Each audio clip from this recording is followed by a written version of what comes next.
So as I usually tell everybody, I record these, I put them up on YouTube. By law, I have to let you know that you're being recorded. I usually don't tell you that on the air, but we're on the air. If you don't want your voice recorded, sorry, don't talk. Shh. If you don't care, great. If you say anything, I assume that that means that's implicit agreement that it's okay to record your voice. Or if you want to get up here and dance with me, that's... All right. So today we're going to talk about sensors. A couple specific types. We're going to talk about electret microphones again. Only because I've been working with one for 2 or 3 weeks now. Here's what happened. Last class, I said, oh, you know what'll be neat is if I take an electret mic. If I take an electret mic and I use the Arduino Uno to digitize it and feed that straight into the PWM machine and bring it out to a speaker. It'll be like a little mini loud phone. You should be able to like talk into it and hear it come out the speaker at the same time, and it'll sound like hell, but it'll be okay. And so the first thing I did was I wired this up, which is using a transistor, some of the things we talked about before, a BJT, and a resistor.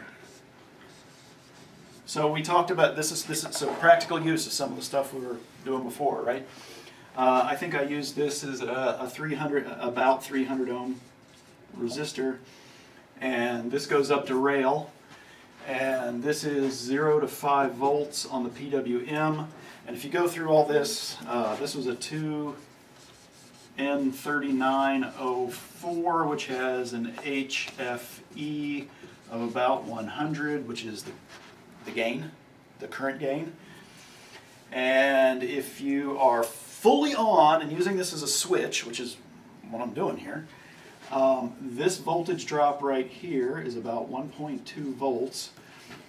So if you say, and he's got a max power of like 100 milliwatts, so, or 100 milliamps is about what he can push.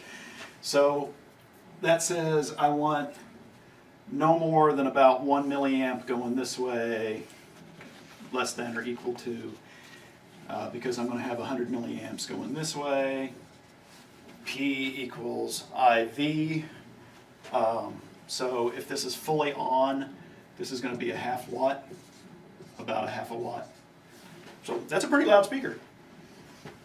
So you do the math backwards. This is emitter, base, collector. I collector is equal to I emitter plus I base. This is the very second class I think we did. And I emitter is equal to I base times HFE.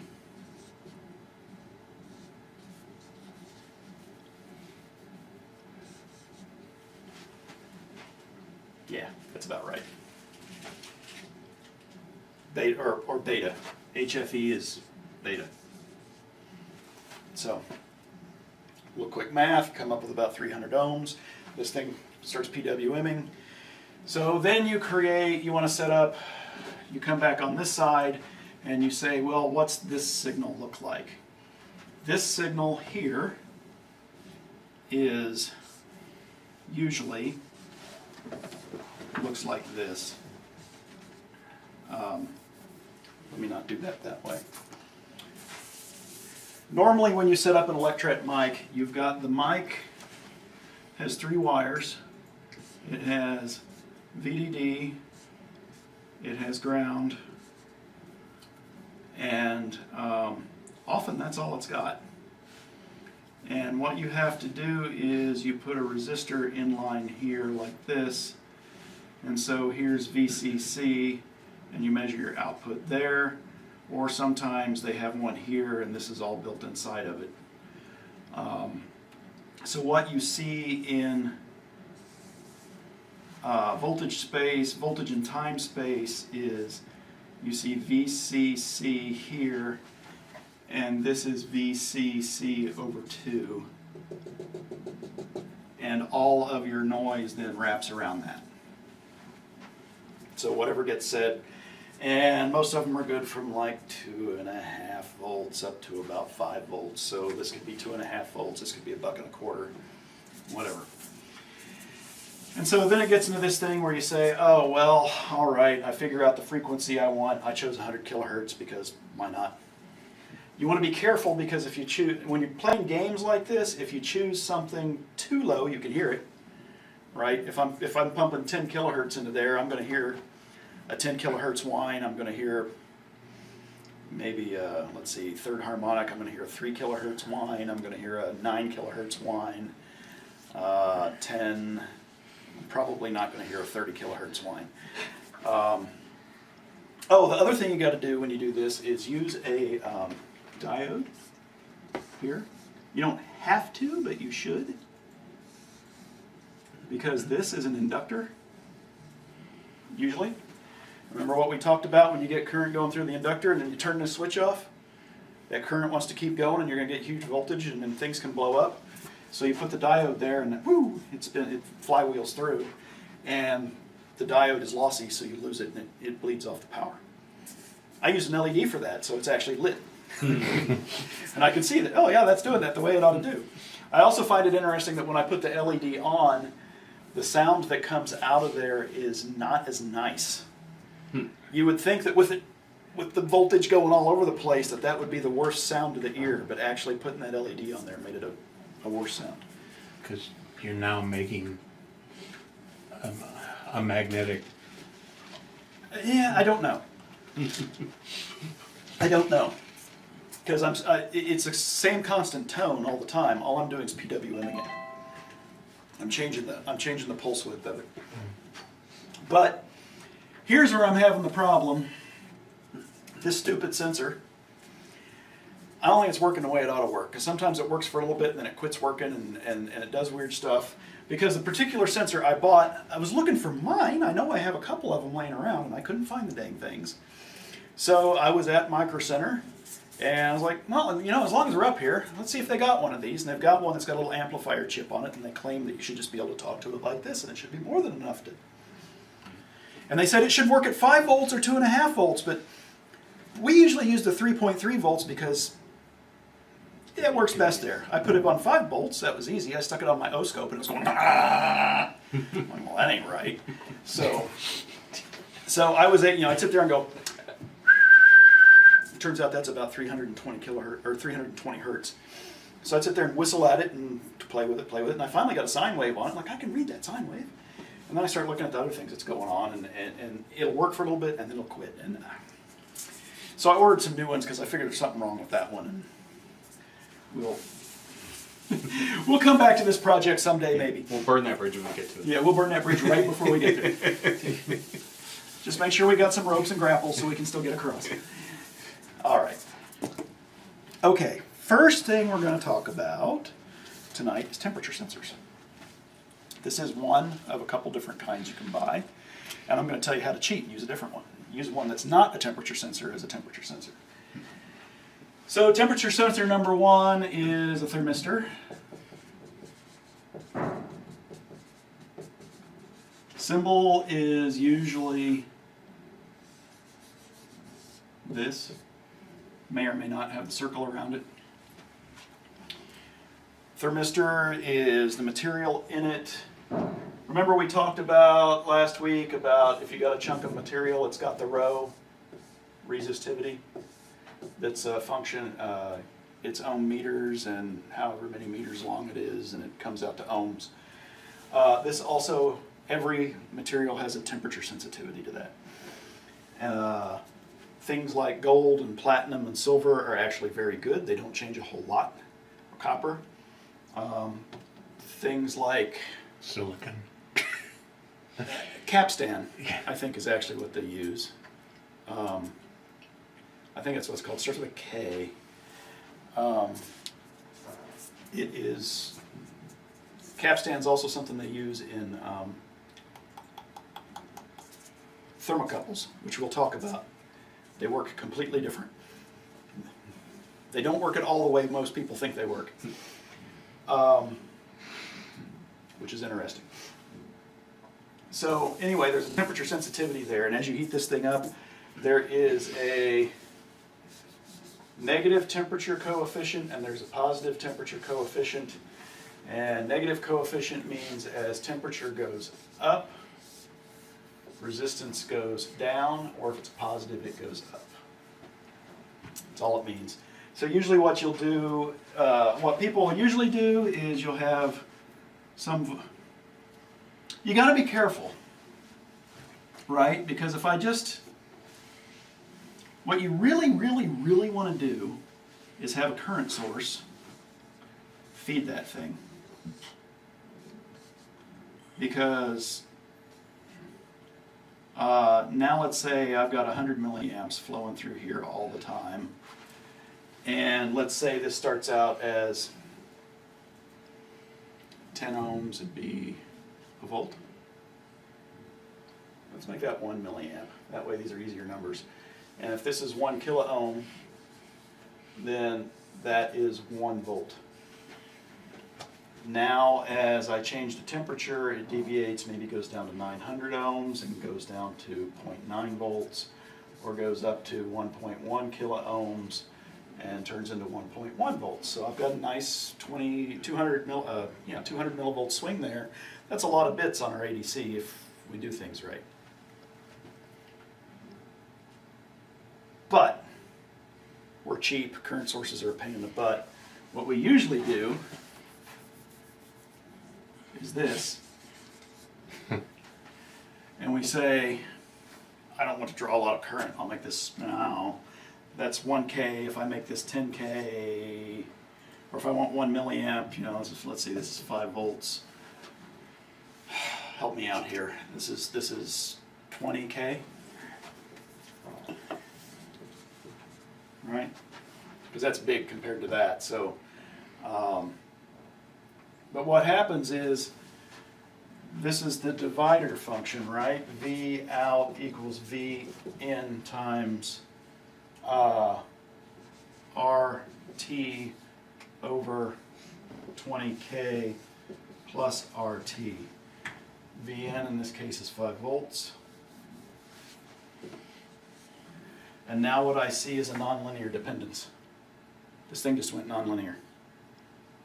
Instead of a linear change here giving me a linear voltage change, now a linear change there causes this function to happen, which is clearly nonlinear. Not a problem. If you know what it is, you can calibrate it out. And if this thing's big enough, then it approximates a current source and it looks okay. So you can get cheap and do these things, but there's games you have to consider these things when you're setting this up. And this is true for all analog sensors. There's things you got to worry about when you do these things. Make sure on your ADC that you've got enough headroom coming in, that it's not going to go nonlinear on you because of the games you're playing to be cheap. And then thermistors. Thermistors generally have a temperature range based on how they expect you to use them. There's some that are really high temperature ones, there's some that are really low temperature ones, there's some that are good for relatively wide temperature ranges. I can't tell you what this curve, I'm gonna get it backwards no matter what I do. So, but generally the curve, if this is ohms and this is temperature, I guess for a negative temperature coefficient it goes this way, and for a positive it goes that way. It's nonlinear anyway. And when you buy a thermistor, generally they will have a usable temperature range. And what that usable temperature range is actually like right there, or maybe right there, where it approximates linearity.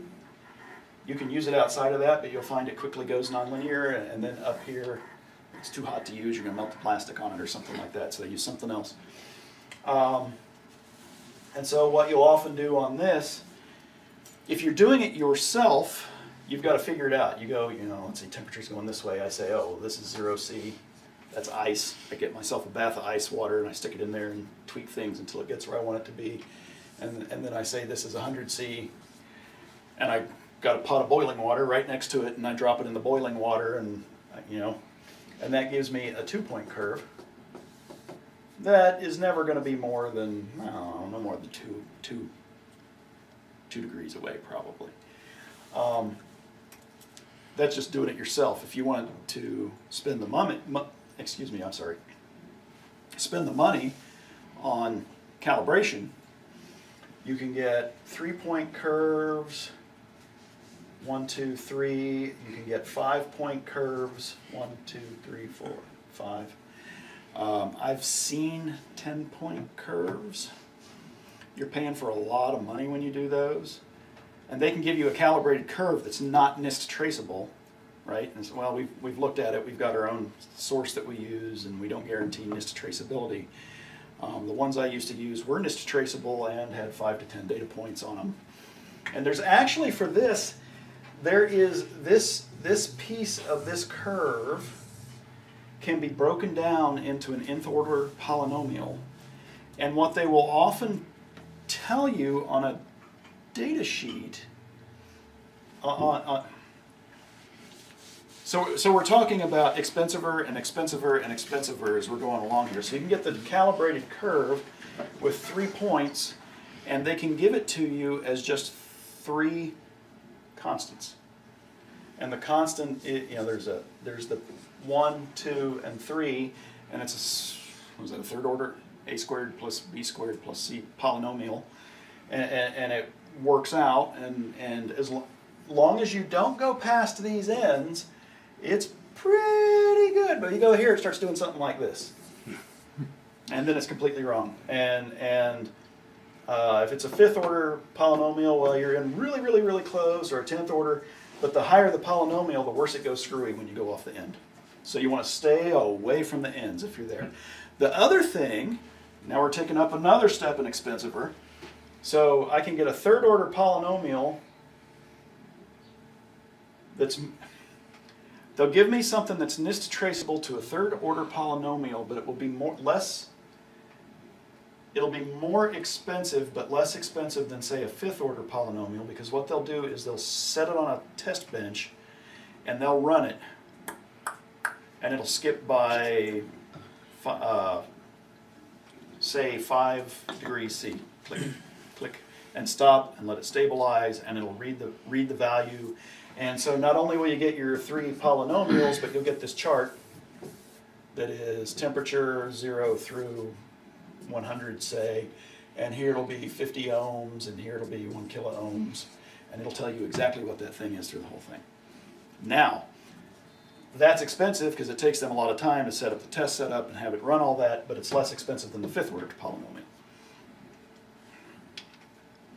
And to generate those polynomials, what they usually do is they'll go straight to that temperature, drive it there with their NIST certified system that makes sure it's the right temperature, and then they'll read the value, and from that they can back out the polynomials.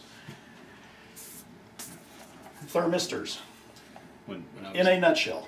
When I was doing more with 3D printing a few years ago, I used to laugh because people would say, "Well, I'm printing this this filament at this temperature, and it's PLA, and it's supposed to have this range for glass transition and all that kind of stuff." And someone else is like, "Yeah, the same brand, same color, same everything, and I'm doing it at this temperature." And it's like, you guys probably need to understand that your thermistor isn't same make and model of thermistor, but yours is reading this and yours is reading this. Just go on my printer with this filament. This is what I use.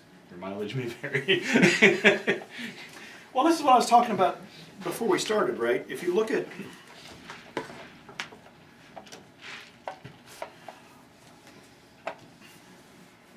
let me preface this because I can very easily piss off like half the world here, 3/4 of the world. I am making no claim about the existence of anthropomorphic global climate change or not. I'm making commentary on the tools we use to measure things. For the purposes of this, I'm taking no stance on it one way or the other. Okay? Are we clear? If you don't believe in it, don't be angry at me. If you do believe in it, don't be angry at me. So what we get is a system like this, right? You build a little weather station, and you put your little weather station over here, and you put one over here. Now, you've just used off-the-shelf components and whatever, and so they're probably good within plus or minus 2 to 5 degrees, probably. And if you've calibrated them like I did with some of the stuff I've done, then you know that they're right, pretty close to right at 0 and pretty close to right at 100, but you understand that there's this curve in the middle that you have no freaking clue what it's doing in there. Could be bowing this way, could be bowing that way. Your electronics and everything else change it all a little bit. Because you didn't go and calibrate it. So now there's some people who are higher end users, scientists, real engineers, whatever the hell that is, who go and they actually spend some money and get a really good device. And they say, okay, look, here's mine. But this guy's is out here sitting in a black box soaking up sun, right? And it's really hot. And you got this guy out here in a white box, and what you really, really want is for it to be in the shade, away from anything that can absorb ambient light and re-emit it thermally. So you want it to sit off in the shade, somewhere where it's got good cool breeze going across it, and nobody does that. And if you look at even the U.S. government stuff that they do to do this across the nation and around the world, they actually have, when they build their little boxes, you'll notice they're white. And they have the little louvers on the side, and the idea is so the wind can come in and blow through, and it keeps it in the shade, and the white reflects all that heat. They use that white, that particular flavor of whitewash, because that's what they've always used, and they have the formula for it for people to mix up on site. And if you're off a little bit, that means its albedo's off a little bit, and everybody's temperature sensor's off a little bit, even though it's the U.S. government and they think that they're doing exactly the same every time. The truth is, the dirty evil truth is, every one of these sensors, even the NIST traceable perfect sensor that you came out of the lab, as soon as you go out there in the field, it starts to drift. And you don't know where it's drifting unless you bring it back and recal it, which is why with your instruments at any kind of a real lab, you have a calibration cycle on them. You got to bring them back because they drift over time as things change. We talk about these resistors and whatever, they'll sit there forever and be a resistor. Yeah, but there's impurities in the air, there's impurities in them that slowly boil out or slowly eke in, and things change. Your electronics, I mean, they're only good for, now that they're mostly RoHS, reduction of hazardous substances, they're only good for 3 to 5 years. And they quit working. And that's a direct descendant repercussion, whatever, if you will, of going away from lead. And now there's a whole other argument about whether lead's better not being there or not. But anyway. So what happens at the government, at like U.S. Geological Survey and NASA level, is they look at all these things and they say, well, gee, I've got all these temperature sensors here, and this guy reads 50, and that guy reads 51, and 49, and 48, and 50, and 73, and 52. And the first thing their algorithms do is they look at this and say, well, that's an outlier, so that's probably wrong. And then it looks at all these and says, well, they're pretty close. Depending on proximity to each other, they might just average them over an area. I don't know if they actually look for trends.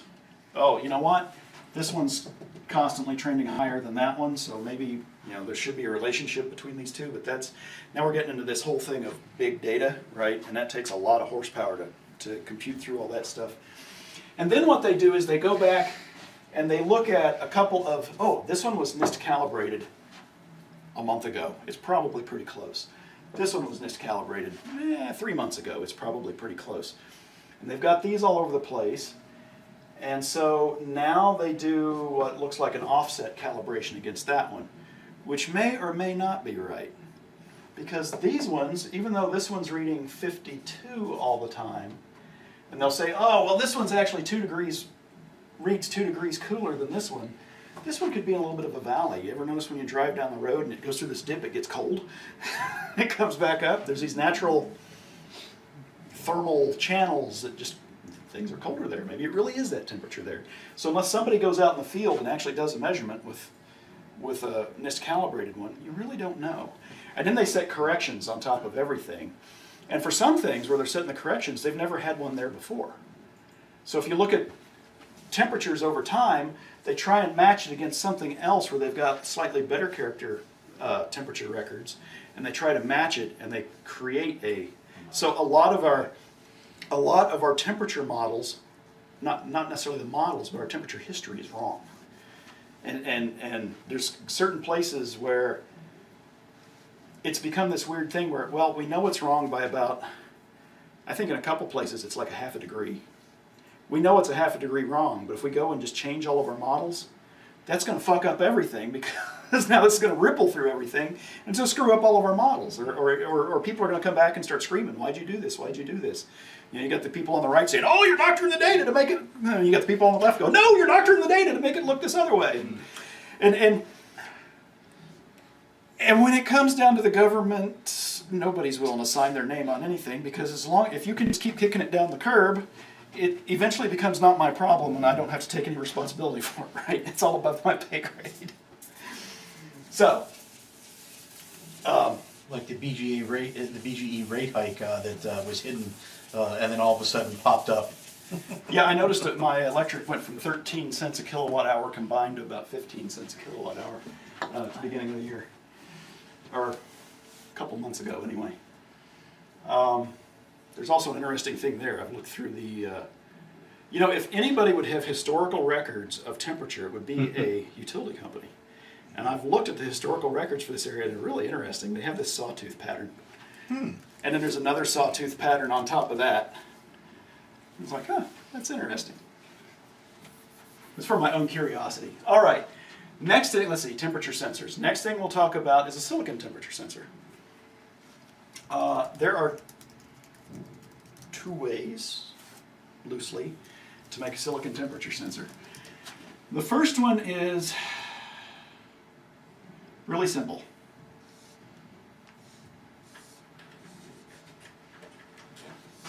The diode.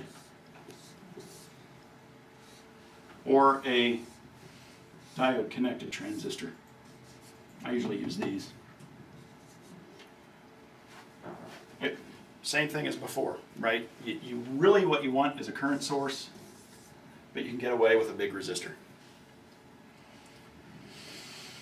I have an 1.5 hour long video on my website already that goes into the math behind this and why it works. Because the friend I was talking about said, you can't do that, it doesn't work. And I said, no, yes it does. See here, and he's amazed. And then I 90 minutes later. then I went through the math. I pulled out my textbooks and spent a night rereading them and go it out. So here's what's going on inside these guys at a really high level. If you remember, I'm not ever going to put a link in this thing to the other video. Just go find my video on why a BJT temperature sensor works. It's in all my electronics crap. If you remember, if you look at a diode curve, this is voltage, and this is current. I diode, V diode. So this is negative, and this is positive. So we remember that my diode, our diode, has a positive side and a negative side. And if I hook this up, positive and negative current flows through. It's like a ball valve for keeping the water out of your basement. If I hook it up this way, no current flows, which isn't true, but oops. So the first order approximation of this is this. that being zero. Zero current flows. That's the first order approximation. The second order approximation is actually this. So that's first order. This is second order. The third order is this, e to the t, approximately e to the t. And the fourth order is that.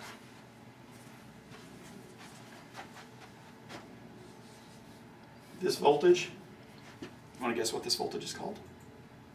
There's a diode that's used to control voltage. Zener. That's your Zener voltage.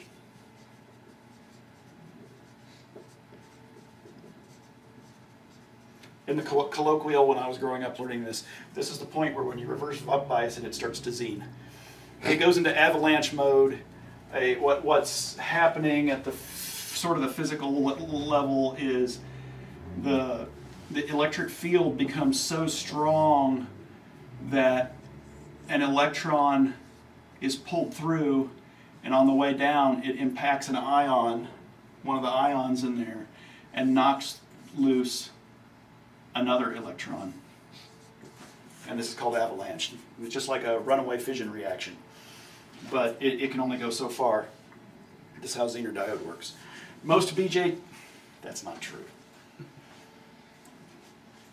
I want to say most, but I know that's not true. Many BJTs, you can hook BJTs up to do this also, and diodes, they will tend to zine somewhere between 6 and 9 volts. We don't really use this, and for this we don't care about this. But this whole curve, what we see here is this temperature dependence of this curve. This curve changes its shape a little bit based on temperature. And it's like it really is an e to an exponent that's I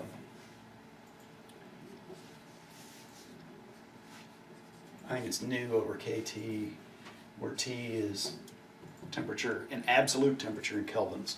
So it goes from 0 up to infinity, or whatever the maximum possible temperature is. And what's happening is at a low temperature, I might have this backwards, I can't remember which way it modulates.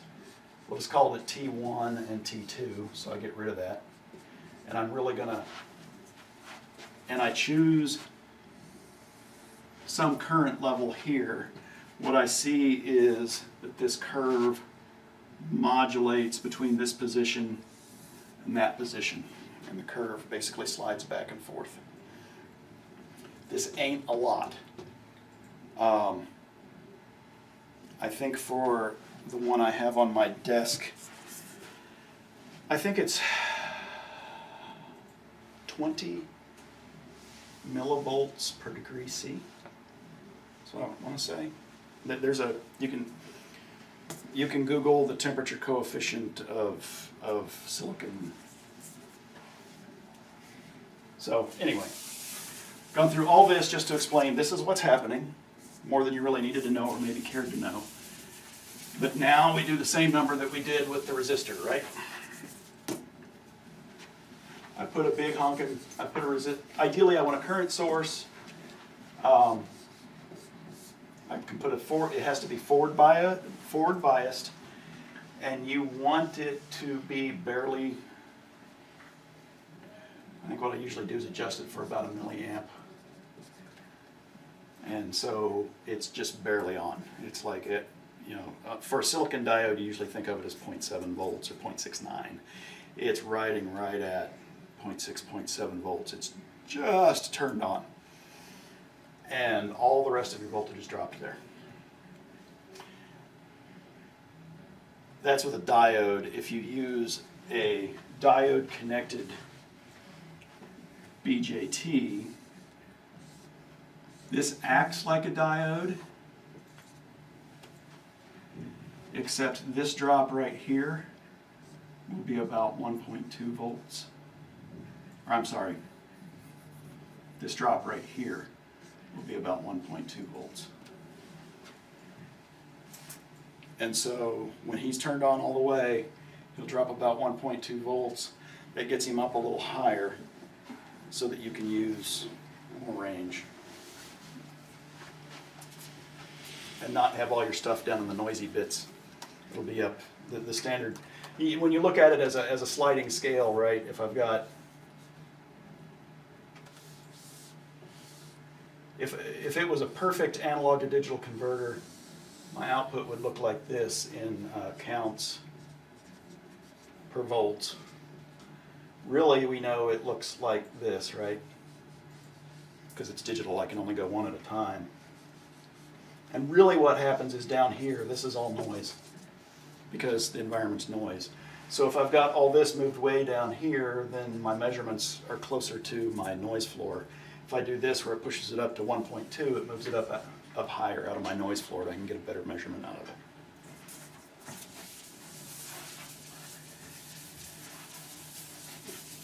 Now the problem with that is my semiconductor is changing temperature, so its voltage is changing, but my resistor is changing, so my resistance is changing, so that's changing. Now if I've got like a 10K resistor on there, I'm probably not going to be able to tell it unless it's really precise stuff. But if you go and you get really good temperature sensors, which I'm going to call this a really good temperature sensor, but it's not. What they have in there is there's this whole section of silicon in here that is a current source.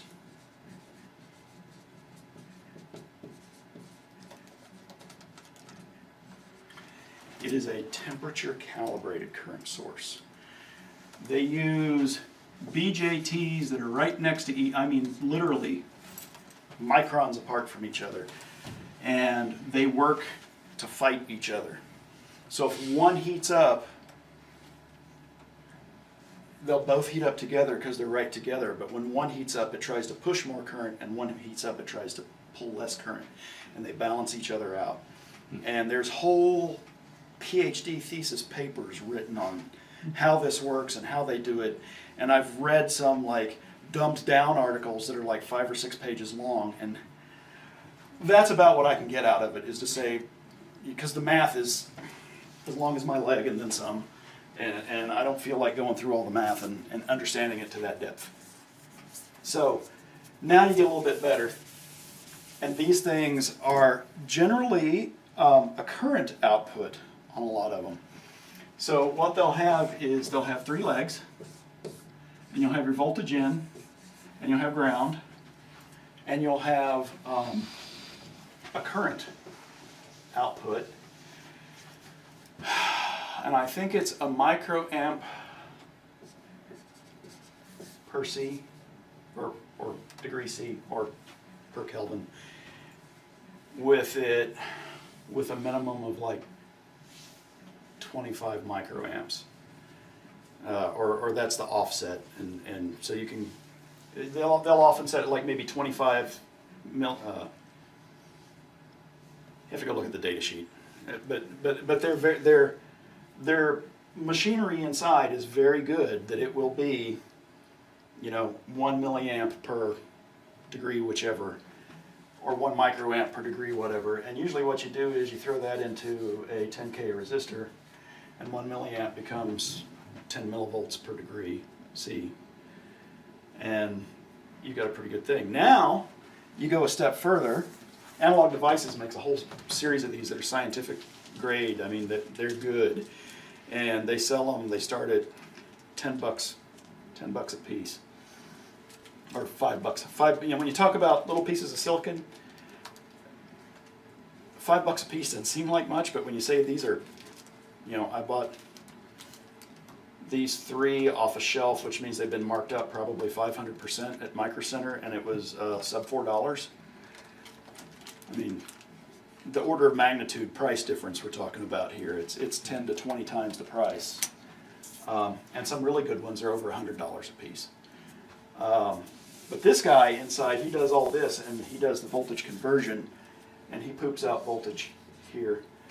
And I don't know off the top of my head, but if you look up that number right there, that MC160032, I think, it'll tell you what the voltage, you can find the data sheet, it'll tell you what the voltage out is. I think it takes 5 volts in and sticks out about 1 1/4 or 2 volts. But again, this has to go into an analog to digital converter. And you got to be careful with these things, because if you're using the one that's current coming out and you drop that into a big resistor, that's a huge time constant. And an ADC's got has a really high input impedance. So that means all this is going to be really slow. It's not going to detect a change in temperature very quickly, because the only path for this, remember we talked about RC circuits last week and making low-pass filters? Well, this is a low-pass filter. These are a couple capacitors, you got a resistor to ground, it's a huge resistor, the time constant's long. But for those little devices, it doesn't matter, because their time constant, their thermal time constant is on the order of seconds anyway. In fact, it's probably longer than that. You can grab it in your hand and hold on to it, and it will never get up to 98.6, and it'll take it minutes to move. 2.7 to 10 volts.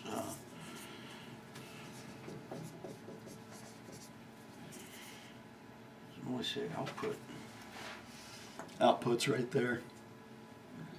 Oh, no, it's not. It doesn't. Yeah, It'll be on the next page. Whatever. It's not worth it, right? I'm not going to hold up the class for Oh, here we go. Supply voltage output. What the hell? Minus 0.6 to plus 0.6. No, those are absolute maximum ratings. Your screen's probably not a touch screen. Yep. Here you go. There we go. Output voltage is 424 millivolts at 0 degrees C, and then it's going to have there between 6.06 and 6.44 millivolts per degree C. Notice that there is a 0.4 millivolt difference. Could be plus or minus. That's the absolute minimum and absolute max. They guarantee that it will be inside of those two numbers. What it is really, I don't know. This is where we start talking about calibration. Oh yeah, and here are the chart. Here are the charts. So now, temperature sensors. How are we doing? It's been an hour. Next we'll talk about thermocouples. Their symbol is this. Thermocouples are usually used for high temperatures and really low temperatures. You can use them for room temperatures, and they're much more precise. It is 2 different metals. It's the Sebring effect, if I remember right.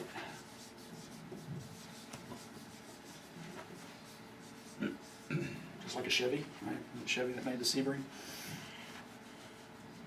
Or maybe it's Sebring. Thermocouple Sebring, I think, if you want to look it up and find out. There's another guy's name too, but Sebring's the one I remember. So we talked about resistances of wires or anything as it changes temperature. If you have a metal, this is really kind of bizarre, and you put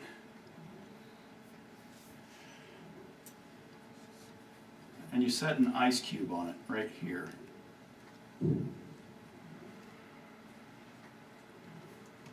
So this end of this bar is 0 C or 32 degrees Fahrenheit. And over here, you put a candle. You've created a difference in temperature between the ends. It has to do with electron mobility. You've heated it up. On this end, things are going into a less energetic state. Things want to give up electrons less easily. Over here, you're really hot. Electrons are popping off. If you keep heating it up enough, eventually electrons will be popping off and falling in, and it'll start to glow, right? There will be a Sebring voltage between these 2 points of some amount. Here's where it gets weird. If I make this bar this long and put another ice cube right here, there will be a Sebring voltage here. There will be the same Sebring voltage there. Between here and there, 0 volts difference.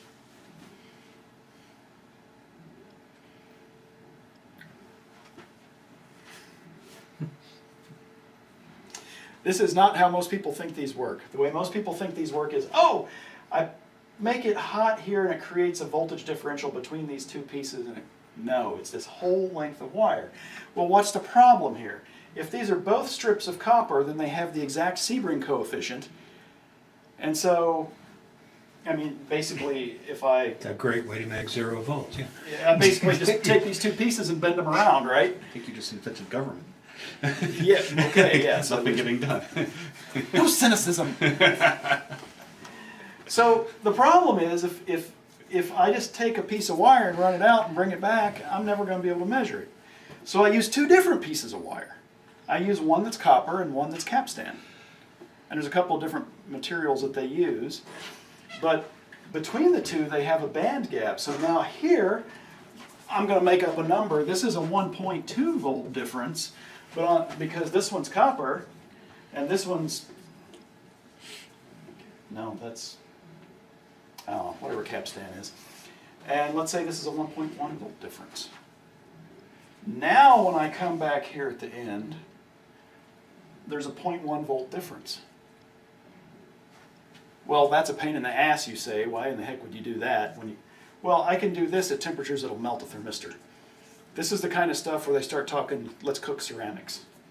And anything you've got here on the table, including the table, will just burst into flames and go away. And it's also very precise. And because of the way it's made, these two pieces of wire are the same length. They're always the same length. They're side by side. So when noise comes across, some sort of RF noise, they're both going to be the same. And so you get this nice common mode thing that no matter what they do, they're always going to be this 0.1 volts apart. Now the downside of this is you have to use what's called an ice reference. Because to properly use a thermocouple, you need an ice reference. And it's called an ice reference because they used to dump the end in a bucket of ice. You got to know, you got to have a reference temperature. You got to know, okay, if this is ice to a fire, let's say, I don't know, let's say that's 400. Okay, well, a 400 degree difference gives me 1.2 volts. But if that's at 100, then that's only a 300 degree difference, and the temperature is going to be different. So you can get, if I put these things out and ran them back, right? So I've got this wire that comes back like this, and right here I read 0.1 volts. What I really know is that where I'm at here, T here, and T there minus T here equals 400. That's all I really know. If it's 72 degrees here, that means that's 472 degrees. If it's 3 degrees here, that means that's 403 degrees. So I don't really know what the temperature is at the thing. I just know its difference from where I am right now.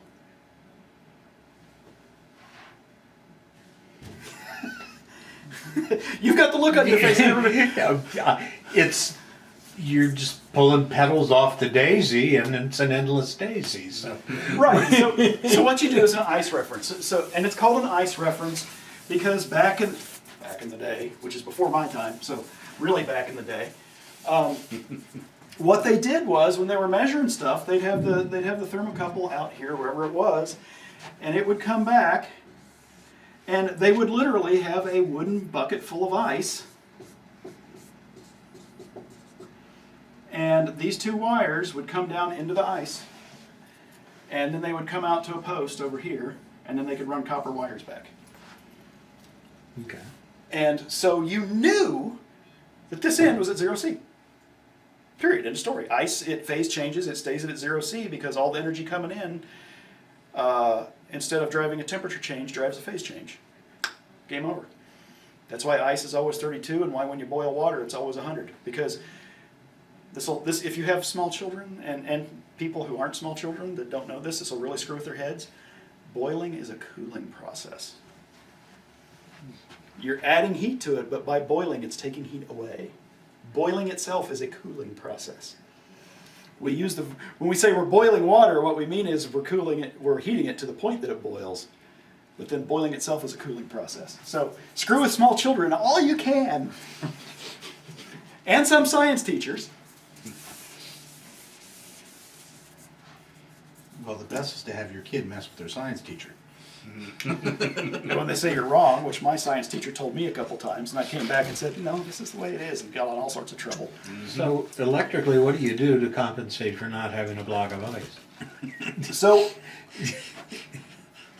Texas Instruments, Analog Devices. Last time I checked, there wasn't any little, add water here. No, it's called an ice reference. Okay. So a lot of the things that you build, say smokers or whatever, right, that use a thermocouple to drive the gas line or the fire or whatever, the heat inside of it. That controller has an ice reference built into it. Doesn't the ice reference? Okay. It's going to assume. No, it's a semiconductor. Yeah. Just like, so remember we talked about this funky thing going on inside that. Yeah, okay. That it self-temperature calibrates. It's a good one. It's a good one. And so even though it's 100, they are also only good within certain temperature ranges. Mm-hmm. But as long as you stay within those temperature ranges, which is like typically where we live. Yeah, between 120 Fahrenheit and freezing. Okay. 20 Fahrenheit, they will be good. Okay. And if you go to DigiKey or Analog Devices or Newark or any of these places and just ice reference or say thermocouple reference, you'll get it. These were things I learned the hard way because I didn't know at the time, and I've read many articles on these because I had to use them, and then like, well, how the hell do you use these things? And then, so I learned, right? That's a thermocouple. Thermocouple seems like, okay, that is a physical reality, and it is an absolute physical reality within the limits of the metallurgy. Sure. Okay, but back here at home, there's an ice reference which has some limitation, some sure characteristic limitation on its performance. Mm-hmm. Admittedly, band limited reference relative to the range that you can use a thermocouple over, which is extreme. And that's something else you got to be careful with on a thermocouple, right? It's these two materials that aren't copper. Well, one of them might be copper, but if you bring it back, if you bring your thermocouple back to here, and then bring it back on copper wires, you just ruined the calibration. Made another one, yeah. It's not calibrated. I was going to say, you've got to be pretty close to the... You've got to be right consumption there. point, yeah. Part I of the was charm. thinking about that earlier. It's part of the charm. Yeah. Now, but with the, so you can get away with that if if I walk here into this other room, it's a little bit warmer in here than it is out there, like maybe a degree. So if I put my ice reference in here and I have a copper wire that goes out to a pegboard out there and then it runs out, my temperature will be off by whatever the difference in temperature between this room and that room is. Just a little bit. And there's different kinds. I'm trying to remember, it's been a long time since I've used an ice reference. There's 4 different basic kinds of thermocouples. And they are, there's like a J, a K, an E, and something else, I don't remember. or maybe it's a T.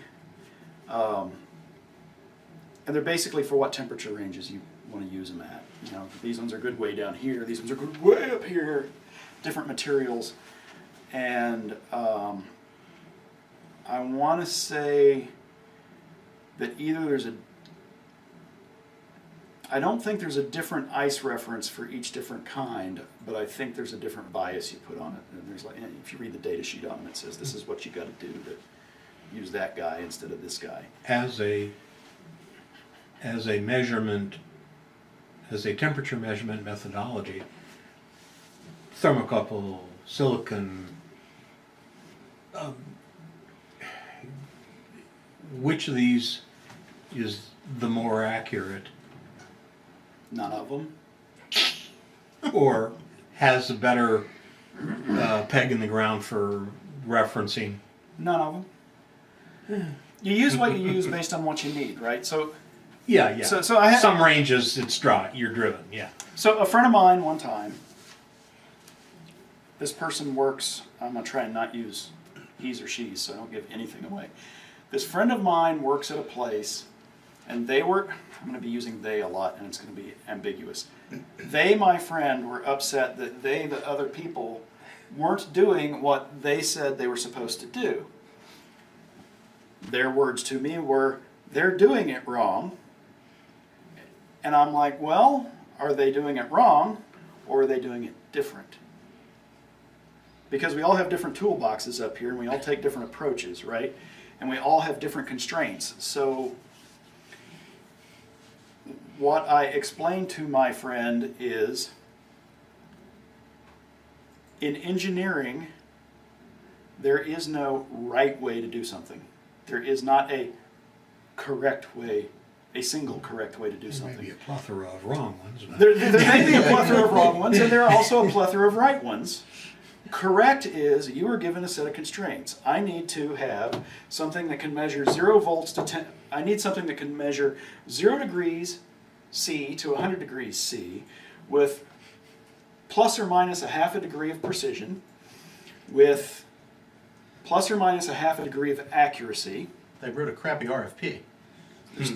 Those are two different things. If you don't know the difference between precision and accuracy, we can talk about that here in a second.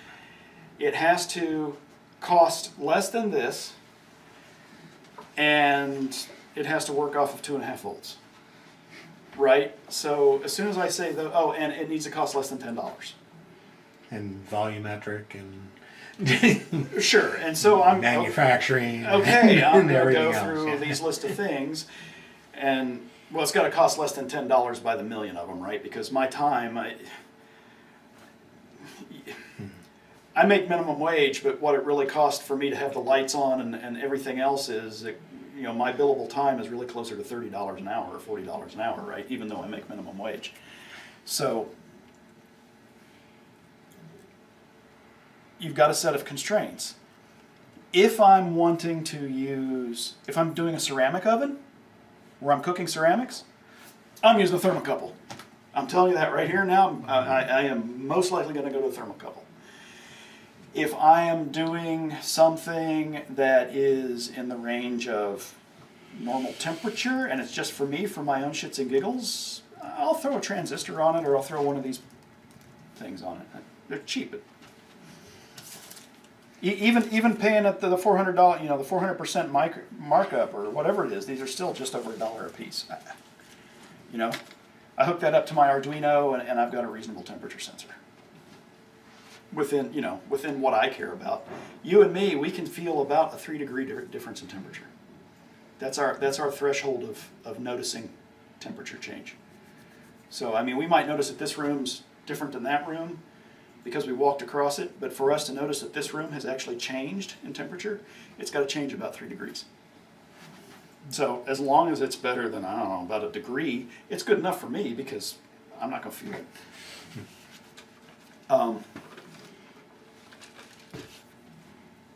Then you get into digital temperature sensors, right?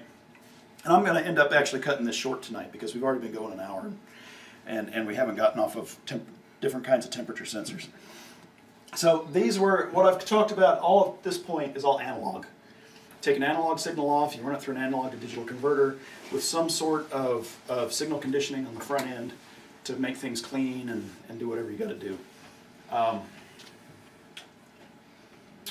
Digital ones are just exactly what they sound like. Remember 3 classes ago, I had the SPI chip that I was breaking out. It was a GPIO, an SPI GPIO. Yep. So I was using Meso, Mosey, S-Clock, and Chip Select 4 wires to drive 8 outputs. And they could be I or O. So there's trade-offs, right? If I'm using the analog to digital converter inside of my Arduino Uno at its fastest, where it's still reasonably accurate, it's around 10,000 samples per second. That's not bad. And that's a lot faster than these are actually going to change in time, right? I only have to sample them about once a second or once every half second or so, and I'm good, probably. With the digital ones, it's the same kind of thing, right? I can't just grab that value and move it into another register. I've got to send out a command string to it. Hey, tell me what the temperature is. Oh, here's the temperature. It takes time.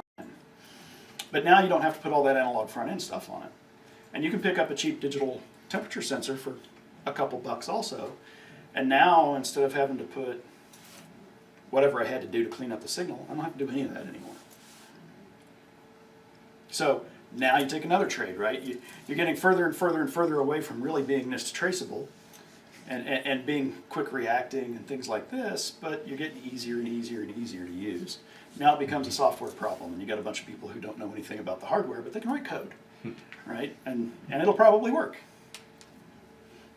That's good enough most of the time, right? I mean, I said it before, my own opinion is people who understand the hardware are much better at writing code because they can be more efficient with it and really understand what's going on and save resources and be able to do more with it. But, you know, in the days of when your PC had as much power as an Arduino has, that was really important. But now when, you know, like I said before, I've got a 3 gigahertz hex core with 24 gigabytes of memory and a couple terabytes of hard drive at home that's been running for 5 years, and I still haven't gotten it to peak to 100% yet. And I do real engineering shit on it. I can play video games and make the video card get really hot and make a lot of noise, but I have yet to make the CPUs too much. Yeah.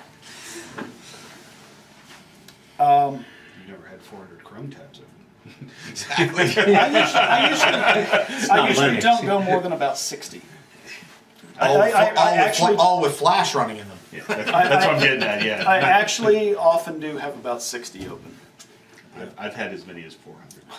But the neat thing is when you kill it and it opens up all the tabs, it doesn't really open them up. It just keeps where they're supposed to be. So even though you might have 400 tabs there, you've probably only got 20 to 60 that are actually alive and doing something. I also use an extension that parks unused tabs after a while and basically forwards them to a blank page and unloads the resources. But you can still go back to the actual page. Chrome does that automatically now. I heard that they did something like that, but I still use... It's probably for people like You're a me. Firefox guy? No, I use I Chrome. am actually. Oh, okay. I use an extension called the Great Suspender.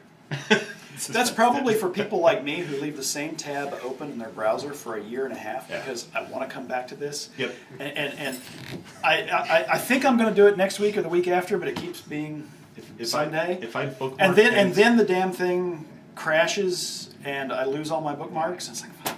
So Or I Well, they're accidentally. good nowadays. Even if the computer goes down, it won't remember your pages. well, No. It's like Firefox itself crashes Yeah. and takes its history with it. I've had times where the tabs don't come back, so I use an extension called Session Buddy that keeps track of those. Sometimes it'll save them, sometimes. Usually, Most of the time it does. If you shut it off nicely, it will Yeah. 99 point a lot of nines save it. I've had it come back with just one window worth of tabs and not the multiple windows. And Yes. oh well, there's. Or 10 it comes 10 out up, of the 50. or it comes up and says, "Oh, well, I'm really embarrassed."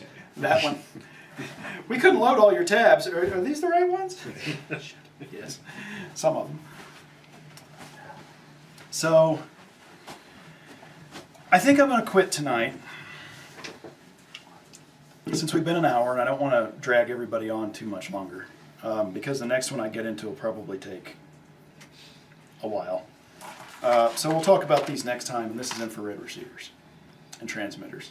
Like, Can you briefly, I mean, I don't want to cut you off, could you briefly discuss the chemistry behind the digital, where you just left off with digital temperature sensors?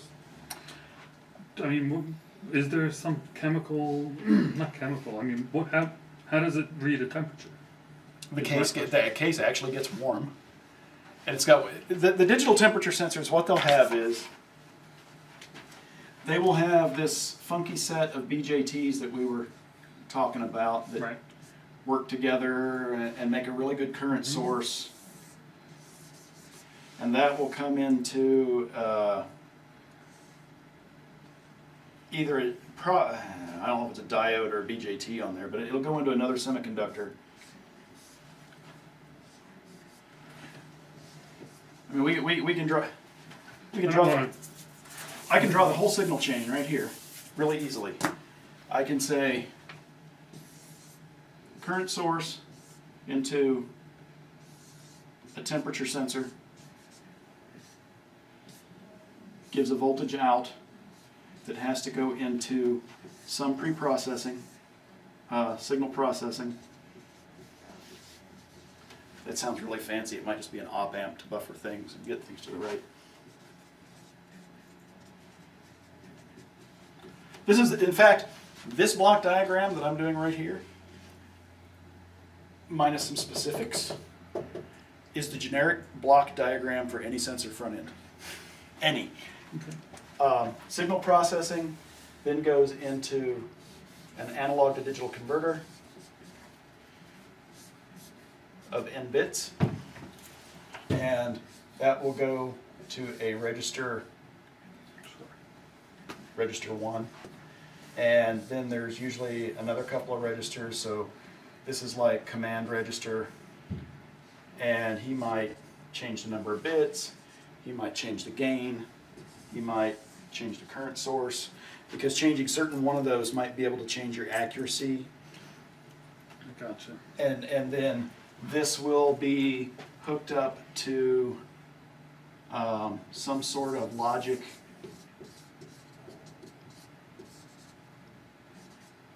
This will be read-only. That one will be read-only, that one will be read-write. It could be 15 registers. And then here, you'll have an SPI block, or an I2C block, or whatever. And that'll go out to a computer. And all this will be inside of a chip. And Okay.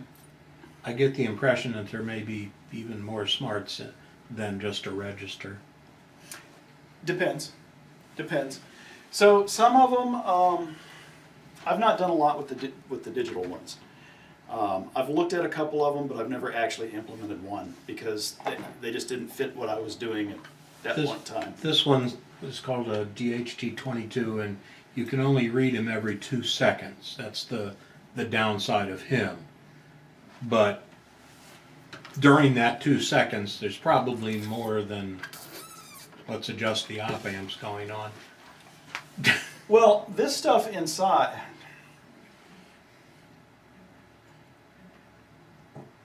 excuse me, I could be telling you a lie, but I don't think that I am. This is an it depends.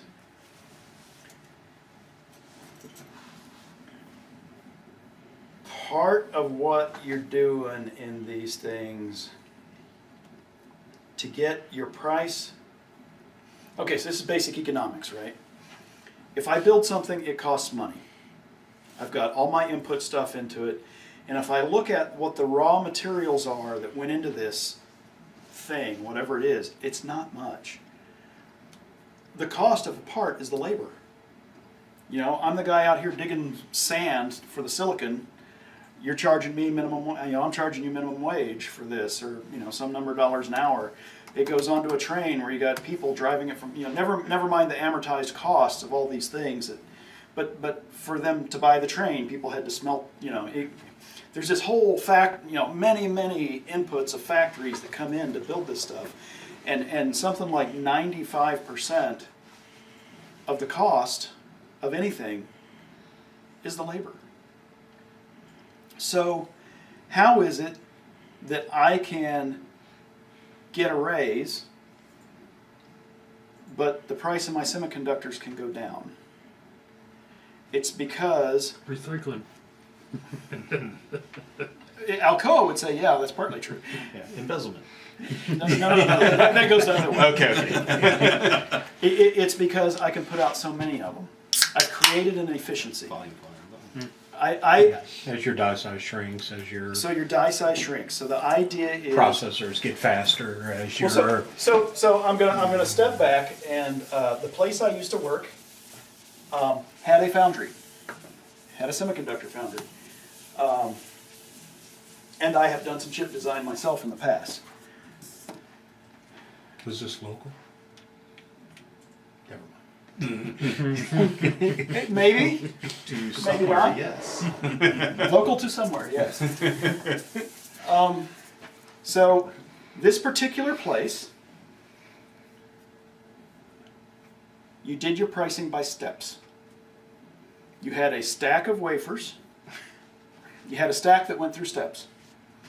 A stack of wafers could be up to 20 wafers. It didn't matter if you had one wafer. It didn't matter if you had 20 wafers. One step at that time cost $10,000. So this first step was you drop these things into the thing, and it would run them around, and it would do an ion implantation on them. And then you go to the next step, and you do the next set of ion implantations, and then you do the next step, and then you would grow the silicon dioxide, the field oxide layer. Then you would grow the polysilicon layer, and then another, and you would go step by step by step with planarization steps. And so a standard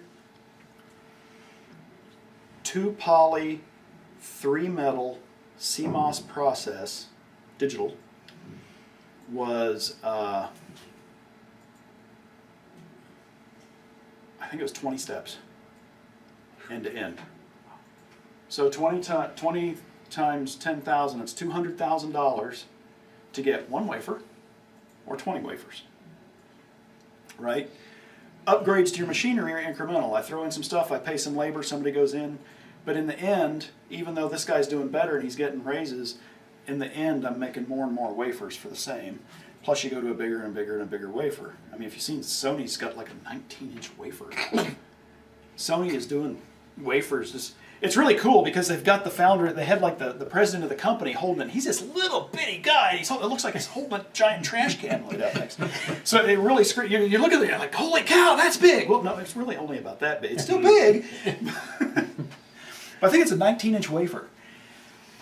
And now you start saying, well, okay, let's get away from the stupid 19-inch wafer. What we were using were, I think, 6-inch?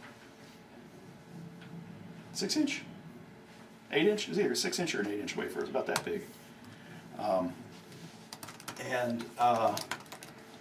Well, so I've got a limited amount of size. I've got a limited amount of square inches. And the truth is, there's a yield function on this too, right? I'm not going to get 100% of them good, right? There's some number that are just going to be bad parts come out for whatever reason. Somebody had a hair fall off their head and go into the process and screw it all up. Somebody sneezed nearby, or a spider fell out of the ceiling. Who knows? Who knows why?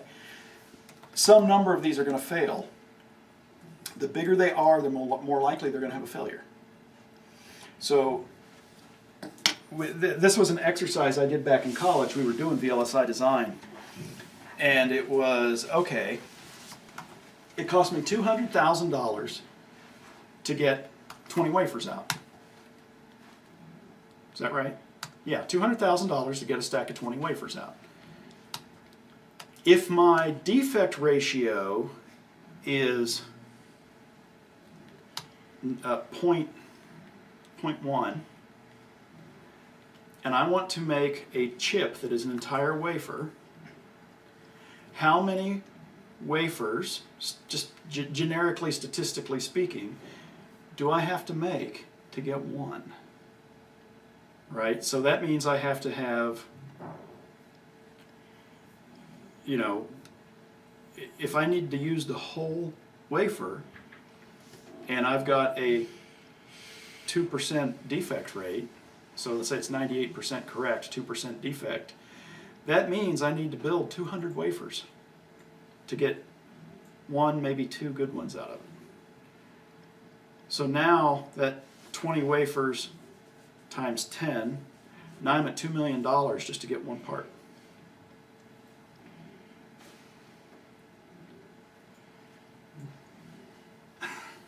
The truth is, you'll never get it like that because there's defects all over the place.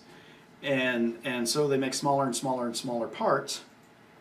And so you get more and more and more of them, right? If I have this wafer, they're actually shaped like that. And I need to get that thing. Well, I'm never going to get that. I have personally seen 3 of these where they spent the money to get a single wafer that was one chip and worked. And it was millions of dollars. In fact, I think it was tens of millions of dollars just for that one. And they claimed they could do it again. Yeah, sure you can. Yeah, you could get very lucky, and the first time through you get it, right? Or you could get on the other side of that curve and instead of spending $2 million, spend $20 million and still never get the damn thing. And so what you talk about defect density is, okay, there's where my defects are, right? And the way a defect happens is usually there's some defect radius where everything in here is questionable.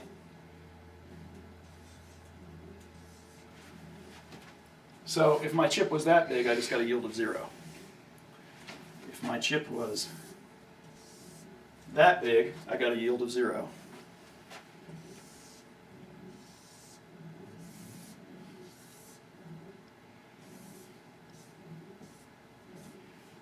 Now I got a yield of 1, 2, 3, 4, 5, 6, 7, 8.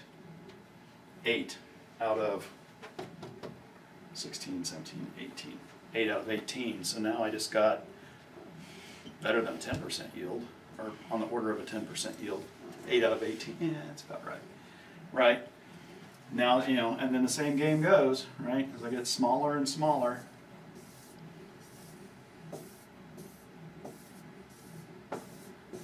My You're getting yield's closer going. and closer to the ratio of the sum of those radii. Absolutely. My yield's starting to shoot through the roof.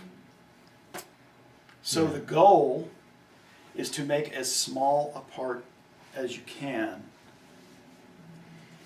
that A, you can get the functionality out of it that you want, and B, that you can actually use. You can make a part that's so small that you can't wire bond it. You know, I could, in theory, have a chip. I could have my CMOS transistor would look like this.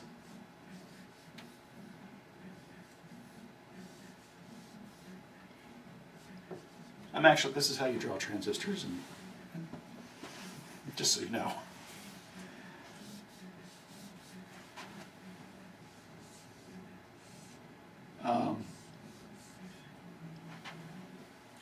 I probably want a second one here.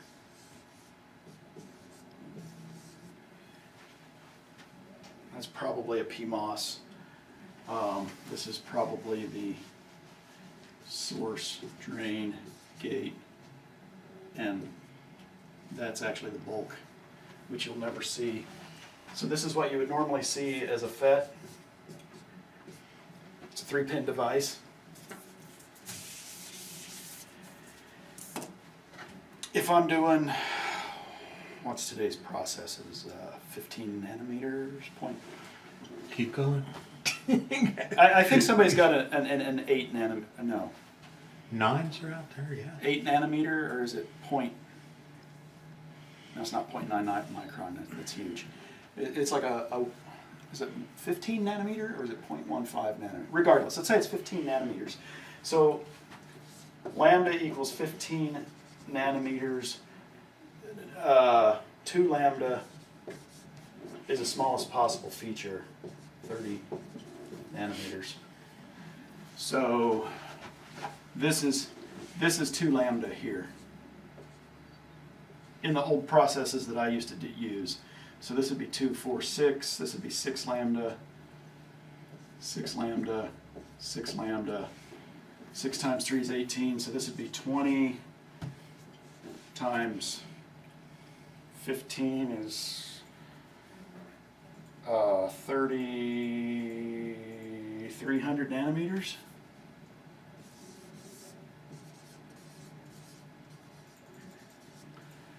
And this is about the same.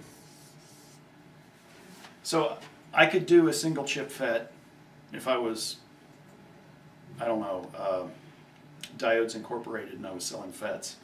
It's actually a company name, and they sell FETs and diodes. or Microsemi, or a semiconductor manufacturer who makes FETs.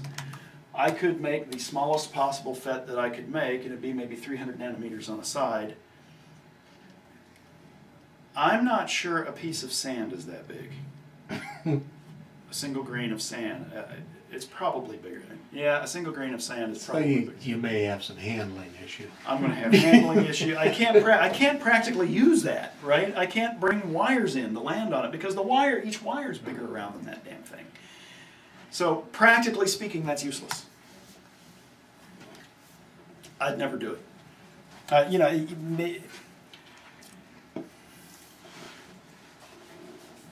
I'm not going to talk about it any more than this. I've heard about it. It's neat. Look up the DARPA SHIELD program. That's neat. That's neat. I don't know what's available out there on it. It's not classified, but it's not, it's like for official use only type stuff other than what they released, and I don't know what they released.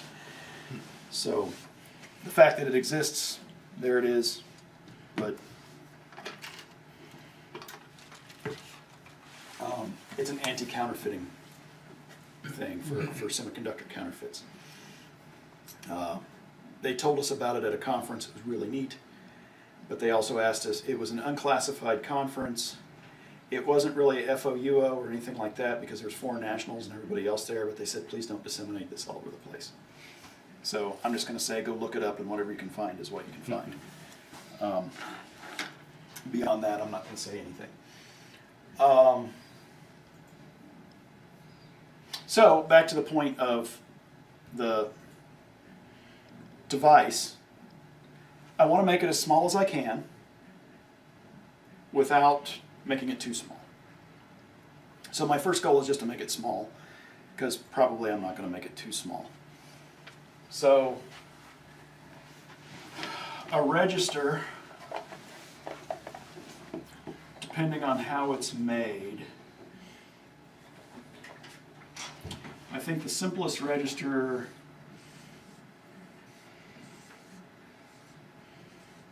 that I can think of right off the top of my head is an SR latch.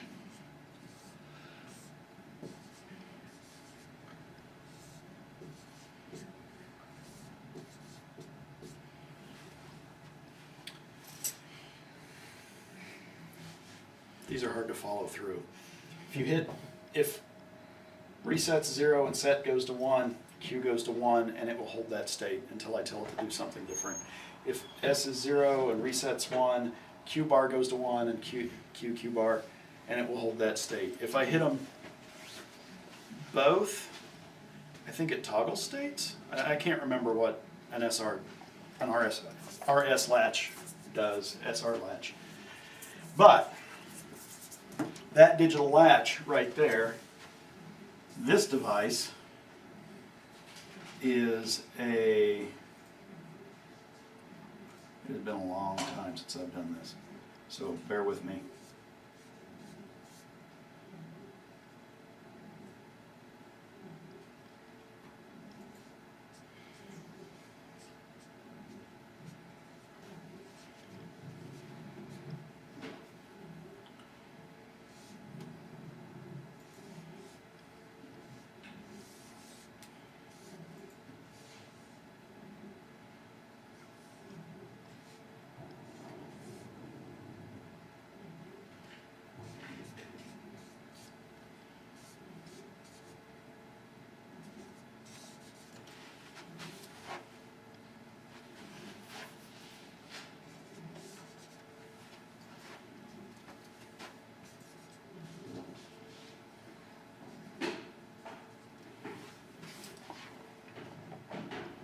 That's probably actually an and, so I need to do an inverter on the end of this, which is 2 more transistors.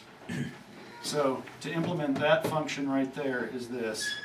It's either 4 or 6 transistors. Can't remember off the top of my head. There's another 4 or 6. I'm already up to 8 to 12 transistors just to do one digital gate, one digital memory piece. The entire, so you can talk about, oh, I can do all this fancy stuff and do everything in digital and have some sort of a processor in there that's going in, and that's going to be big. That's going to be really big. For me to do this all in the analog domain, I'm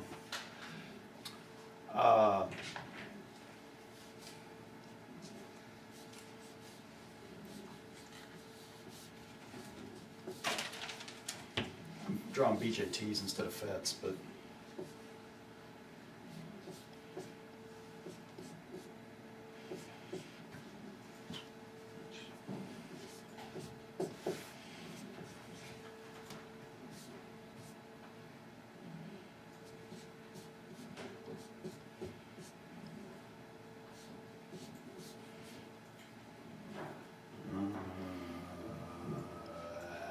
I think that goes there. This comes over here, does this. Comes up to here, does that. And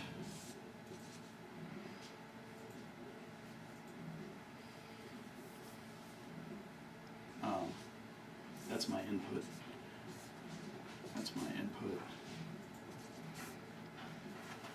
There's an output.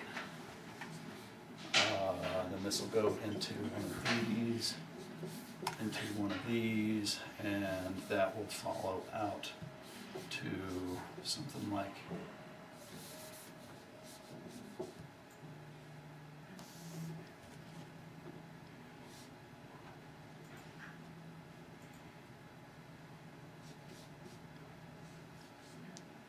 that. That's an entire operational amplifier. 1, 2, 3, 4, 5, 6, 7, 8, 9, 10, 11, 12, 13 transistors. Operational amp has a positive input, negative input, output. Put a feedback loop on it. It becomes a servo system and it self-adjusts. That's what it needs to do. Now, if you say, you know, a clever analog engineer, if you play a game here and you say, this is the amplifier of the signal conditioning, so this does 90% of my signal conditioning right there, 14 transistors. Okay.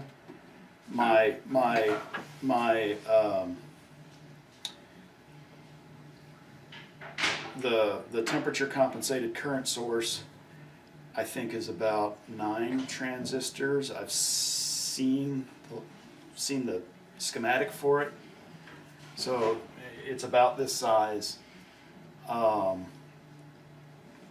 analog to digital converter, if you're really clever about it, you might be. The analog to digital converter is probably the biggest part of the whole thing. Yeah. And you set it up in here so it's got like a little resistor, capacitor, internal time constant, so it just kind of ticks at its own pace. And every one's a little bit different because you just kind of threw them in there, but you're guaranteed to be no more than 2 seconds between You're right. latching. You're right. I've been coding lately and everything looks like a nail. Yeah. So, Yeah. yeah, we could sit here and we could design this thing and take references. It'd take us a while, but we could basically design the thing down to the transistor level and we would have what we came up with at the end. I was real impressed with how it worked in terms of function. It was, my gosh, it's all done. Well, so when you get to these digital sensors, all this crap gets abstracted. Who cares? They're going to throw down a data sheet and it says you write these bits to it. It's going to kick you these bits back. Yeah, within these Within- parameters. Yeah. And a lot of times, hell, you hop on your Arduino. Somebody's found this neat chip. Oh, look at this! I'll write a library for this and I'll open source it. And you don't even have to write the code for it. You just say, oh, hey man,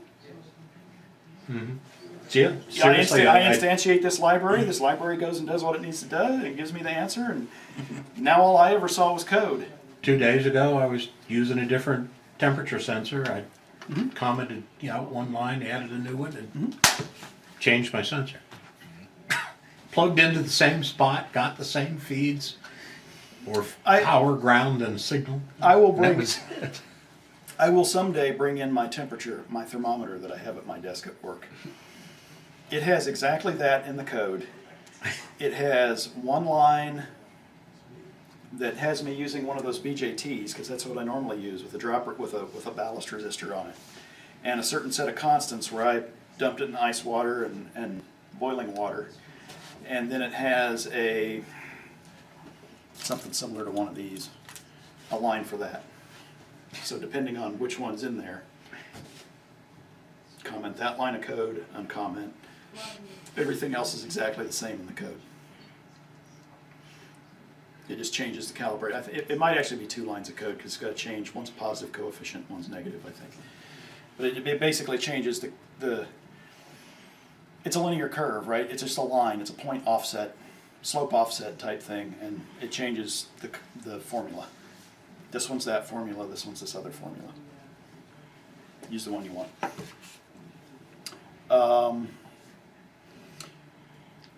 So once we get into so-called digital sensors, all sorts of fun things become possible where you don't know what's going on. I may talk about these. I think there's some neat projects that can be done with them. There are something similar to fluxgate sensors. They're magnetometers. A fluxgate is a real thing. Don't make Flux capacitor. References? don't make Back to the Future references. It really is such a thing as a fluxgate. But you can get. I was looking at them the other day, just running down a rabbit hole for something else. What's in your phone, there is a 3 DOF, 3 degrees of freedom magnetometer in here. So it is a chip. That's pin 1. It's square. It's 2.5 millimeters by 2.5 millimeters by, I think, 1.2 millimeters tall. It's the chip. And it measures magnetic flux in 3 axes that way. And so you can look at it and say, this is my orientation in space compared to a magnetic field. And it's sensitive enough to measure Earth's magnetic field. And it will tell you within 1 degree north. That's how that star thing works. I have that app where you can just Fun. Google Sky Map. Star chart. Star charts. There's a bunch of them. Yeah, it uses a combination of that plus the accelerometers plus my phone. This is the second or third one of these I've had. Every one of them within 3 to 6 months has lost the mag compass and the IMUs. just die, quit working. I don't know why. I've had issues with the compass. At least on Android, there's a way to sort of reset it. You swish it in the figure 8. and No, it- they're dead. Oh, if really? if I run the diagnostics on it, it says they're not there. Oh. Yeah, mine. You're mine, dropping it too much. Yeah. Mine, you pull up Google Maps and it shows you a little thing supposedly showing the direction you're facing, and it's always like 90 degrees off or 180 degrees off. But if you do this, figure 8 deal, it usually resets it. This is how good a shape this phone's in. It looks It's a almost. Droid? Yeah, it's a Samsung Yeah. S5, and I've sorry Samsung, and I've sworn off Samsungs. I'm not buying another one because I've had My phone jack died. I've Audio had jack. 3 or 4. I had Motorola Droids. I really like the Droids, but I had one die. Oh, it bricked. I still have it. It bricked. A software update came out and it just bricked it. And so I went and got a new. I went and traded in and got a new one. Said, look, it bricked. And they're like, yeah, right, it did. It bricked. And when it pushed the software update, it bricked again. And so I just recently, I thought, you know what? This phone's been sitting over here for 2 years-ish, 3 years. I'll pick it up, plug it in, I'll do a factory reset and see if it factory reset just fine, and it came up and it was working, and I'm like, cool. And then when it downloaded the update, it bricked. and so then I went online and I started looking, I was like, okay, clearly it's the update that bricked it. I just had this, once I got the new phone, I kind of ignored it, but I had the bright idea, and I went and looked, and it's like, yeah, these people talk about it bricking, and here's how you unbrick it, and I'm not messing with that. It's not worth my time or effort. It's, I can't even trade the phone in for more than $10 now because it's 4 I like years that old. they've left the set of code out there that breaks it. I mean, that's great. Hey, well, that's what I was wondering. Is, well, maybe they figured out that update bricked a bunch of phones, and so they went up to a next update. And it may be that it has to pull that update first before it can pull the next or something like that. But I was really hoping that maybe it. Might need to do a manual load of the update to get past the one that breaks it. Yeah, and that's such a pain in the butt. You got to do all this special software and play with it. It's not going to mess with it. I don't rootkit my phones because it's just not worth my time. Exactly. But then, so then, That's why your compass Now doesn't I'm work. working. Hey, it just came back on. Yeah, I mean, You fixed it. and so I brought it in, and they said, "Oh, well, use this phone." I said, "Well, can it do all the same stuff this other phone does?" "Oh, absolutely, it can." My phone, my old Motorola, could do USB on the go. I've got external thermal imager that plugs in, and I can use it. I couldn't use it anymore. Yeah. I'm like, you told me this could, and then it became this whole thing with the cell phone store. And so they said, well, we can do this one. I was actually going to buy one of the new, I think they screwed me. They're like, well, I was looking between a Samsung S5 and whatever the new Motorola was at the time, the new Droid. And I said, yeah, okay, we'll go get it. And he comes back and he says, oh, I'm sorry, I don't have it back there. All I've got is the Samsungs. And I needed the phone basically now because stuff was going on. I'm like, son of a bitch. You suck. So I'll tell you the store not to go to for free phones. Oh, they're all. Now there's a 6 DOF. When I say DOF, degrees of freedom. There's a 6 DOF IMU out there, inertial measurement unit. It's the exact same size, and it's got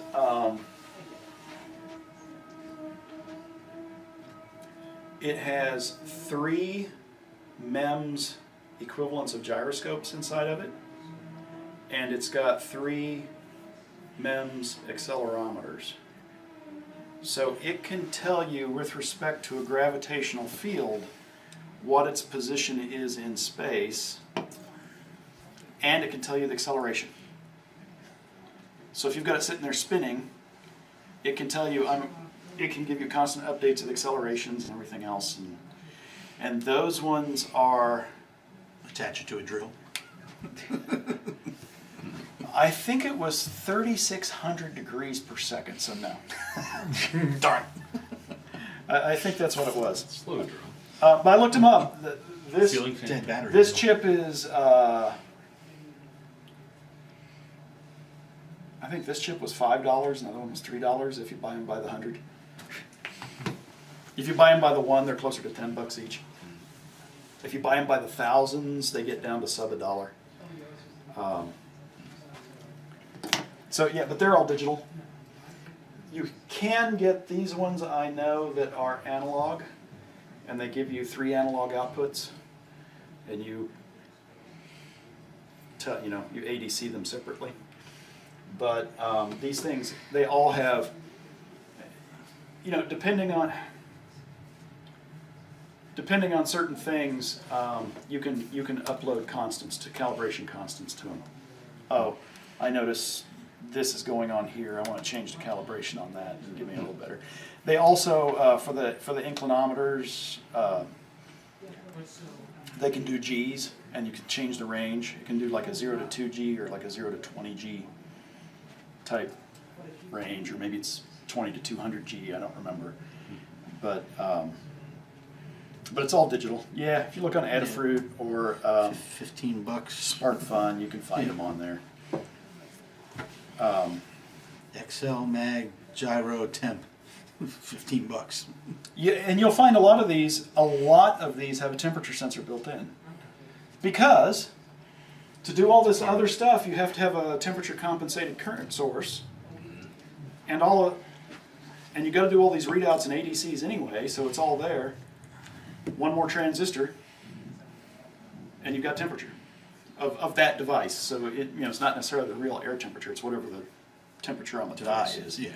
So if you've got it really, really busy doing a lot of stuff, it'll warm up. And It's the smart things and some of the other home automation systems. They tout their multi-sensors. It's like, well, yeah, it's all kind of part of the same package. So we'll give you access to all this data. One of the things I did, so the multi-sensors have 3-axis temperature, the contact sensor for open close, and I wanted to know if our dog was going in or out of the dog door, so we knew if we had to look outside or inside for him. We needed to find him because he's small and can hide under things and hide behind things in the yard.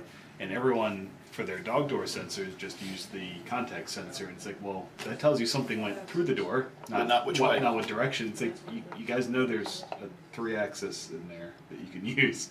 So I mounted one on the dog door and wrote some smart things, lets you write your own code, so I could detect if it swung this way or that way, and figured out the tolerances, cool. and it texts me, and it sees why I went in, so I went out. I should bring in a string pod. Teach you guys about string pods.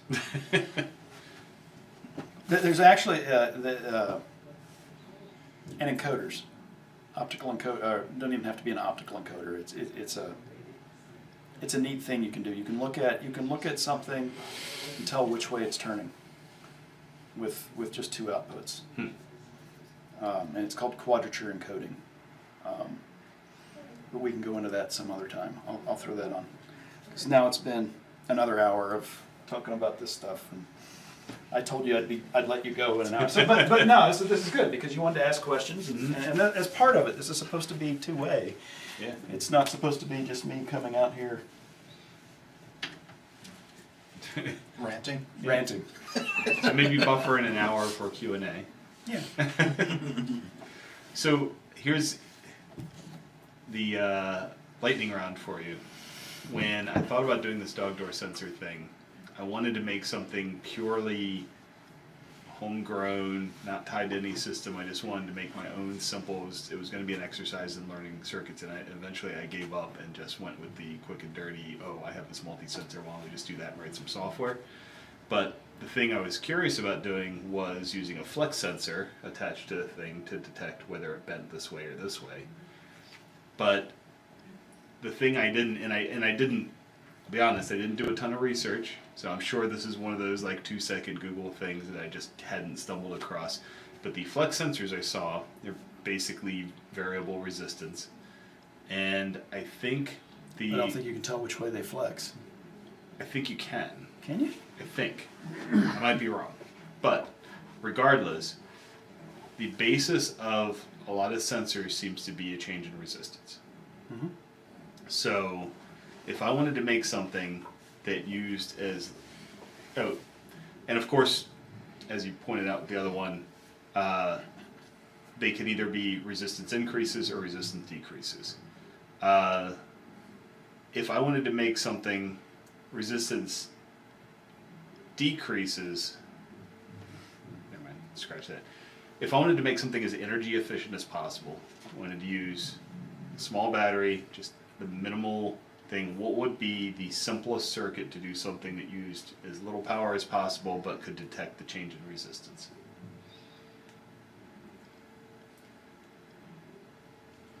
And you probably don't care about linearity in this case.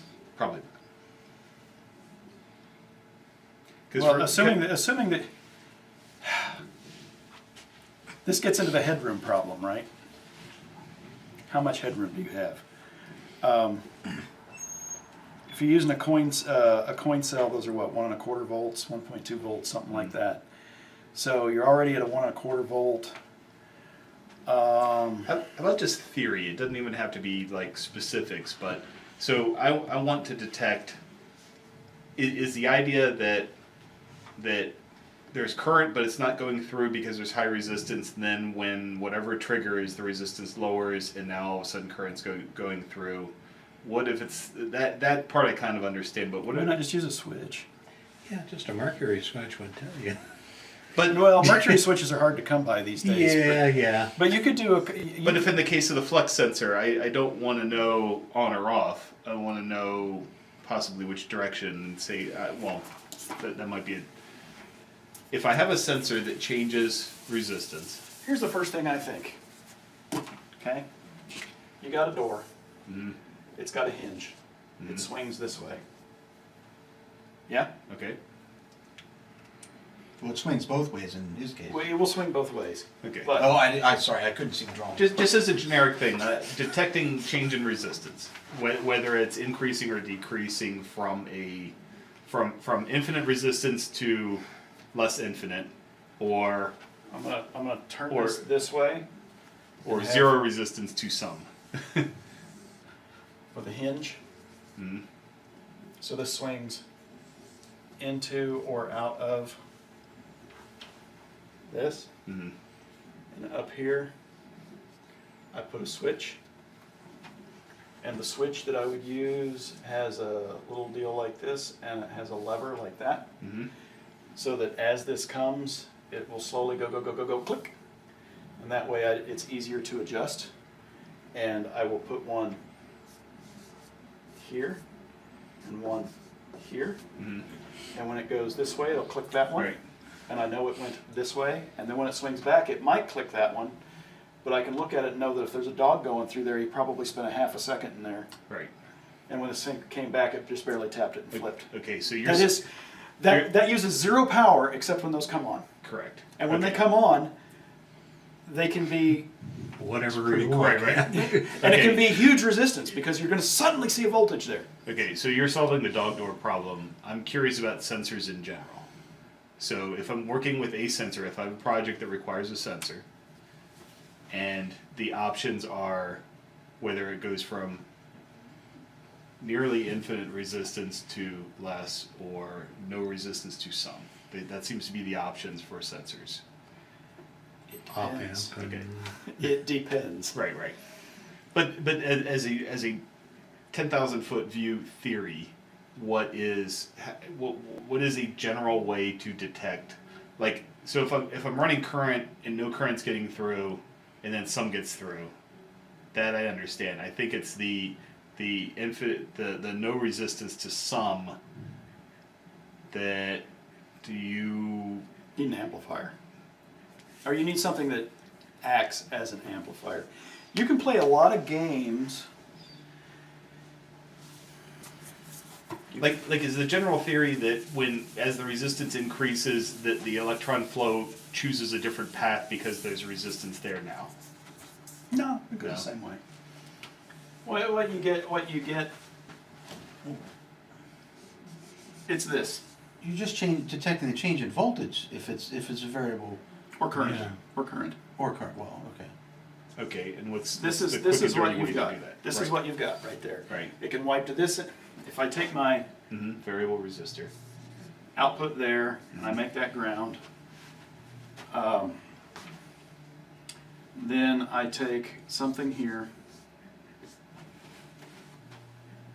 and I make that happen. So now you have to look at what are the voltages. So you're wanting to be, your first requirement is detect the door opening. Your second requirement is know which way the dog's going through the door. Again, that's a specific problem. Don't worry Okay. about the specific. I'm concerned about the general. So, in this case, is the higher resistance forcing it to go that way instead of that way? Is that the idea? I know this is 101 stuff. I just Depends on how you wire it. okay. Right? Turn it upside down If if I you wanted to go the other way. Do that, right? Then it does the opposite. Right. And so we still get this exact same equation. V out equals V in. It's R2 over R1 plus R2. Now, from that, that's where you decide what do you want to do. Okay. Now,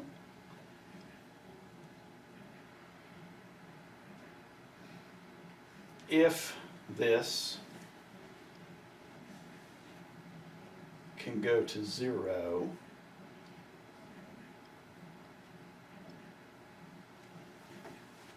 if I put him here, so I can put him here or I can put him there, and that changes the R2s to R1s and the R1 to R2s. So it depends on what I want to do. Now, let's say that this is 5 volts. Take the volts out and just call it 5. And I want VO to be 3 volts or 0 volts. Okay. Simple. If R2 is 0, my output's 0. Got it. We know what that answer is. So, that's full swing. Or actually, what I really want is I want it to be greater than 3 volts, and I want it to be less than 1 volt.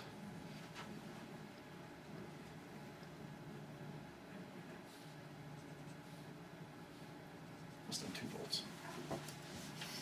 So now 5 times R2, so it's not 0, it's going the other way. So 3 is equal to 5 times, how many K is this? I don't know, 100K. 100K. 100K over R1 plus 100K. And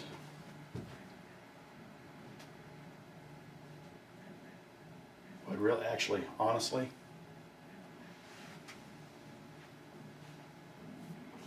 I want that one to be the big one because he's going to limit my current. Otherwise, when he goes to 0, I've got no current.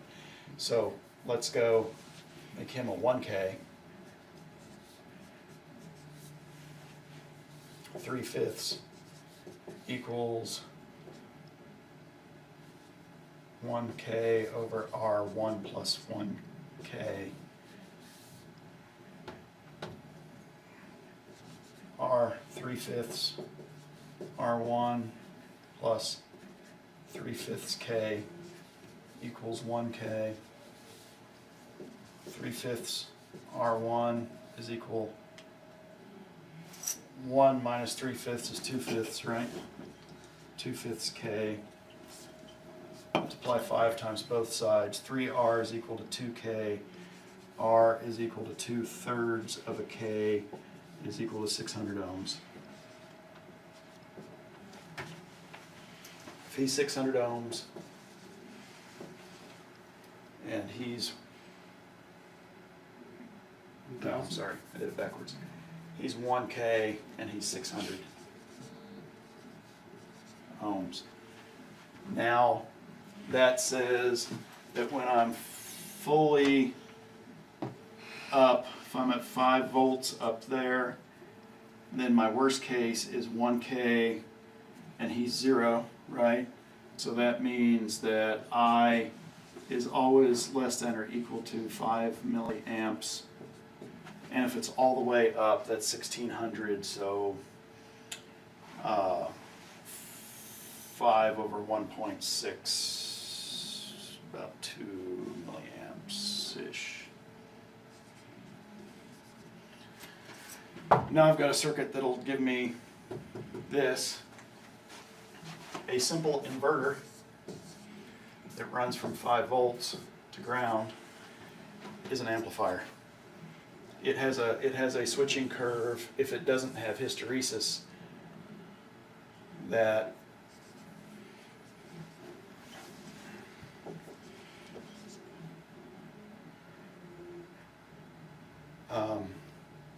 V in, V out looks like this. And now if I set this thing up so that it's right about 2.5 volts. So that's the idea. I want to set this where I'm normally at to 2.5 volts. I'll be writing right there, and it'll probably be chattering and making a bunch of noise all over the place, but when it switches, it'll go bang, and it'll stay there for a while, and then it'll go bang. And so what you want is you want to set a little bit to one side so it's always low or always high. And then when this thing flips, it does an excursion across, it comes back. But if I was going to do that, I wouldn't do this, I'd do a switch. Because then the switch is always off and it's not drawing any current, Right. except for this one little bit of time when it pops across. Yeah, I just think there are cases, like when we're talking about sensors, a switch would work in some cases, but not all cases. So if you wanted to do it based on temperature, a physical switch isn't, No, correct, but Yeah. it depends on what it always depends. Yeah. I again, was looking for the super high level deal just based on the idea that a lot of sensors are variable resistors. Yeah, or variable voltage or variable current. Yeah. And so for variable voltage, variable current, you're usually using an ADC or something where you ballast it and play a game like that. Okay. That gives me something to study. If I were, there was something tickling my brain there along those lines. It was,